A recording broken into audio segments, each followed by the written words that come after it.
አንቺንማ ቆሜ ነው ሰላምሽ። አንቺ የኔ እናት እንዴት በዚህ ቁመት ቆመ እንዴት እንደናፈቀች እመቤቴ እመቤቴ። ወይኔ ወይኔ ወይኔ ወይኔ ወይኔ። እኔ እሷን ቁጭ ብያ አላያትም እመቤቴ፣ ቁጭ ብያ አላያትም። ንግስቶች ሲያመሲል ገስ አትውጣ ውጣት። በእውነት አመሰግናለሁ። ይውረዱ ከሱ ጋር ውረድ። አልወርድም አልወርድም፣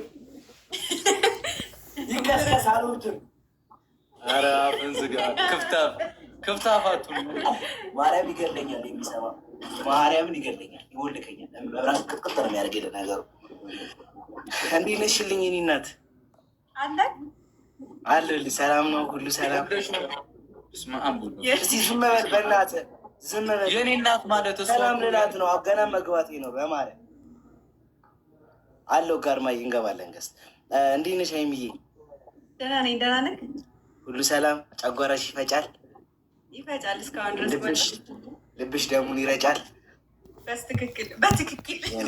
የኔ እናት በጣም ነው ማከብርሽ፣ ወድሽ። መልካም ጊዜ ይሆንላችሁ። አንተ ግድታ አመሰግናለሁ በእውነት።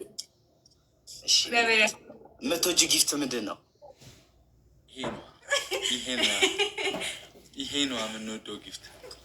ጨጓራ ይሄ ነው የምንወደው ጊፍት።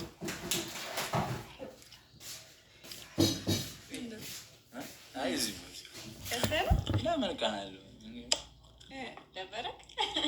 ጊፍት መስጠት ከፈለገ እኮ ምትወጂው አይባልም። ደስ ያለውን ገዝቶ አይመጣም እንዴ? አሁን ይልካል። ጠብቁ። አበድ አብድ እና አሁን ይልካል። ማስቲካው ምን ሆነ? ይጥማል። ታፍታም አድርጉሽ። አንቺ ነው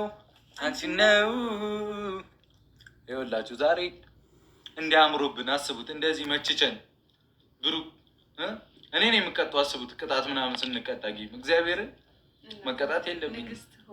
ተቀጣንም አገ እግዚአብሔርን ከስንት አንድ እኮ ነው የምንቀጣው፣ ግን የለብንም ነው ዋናው ቁም ነገር።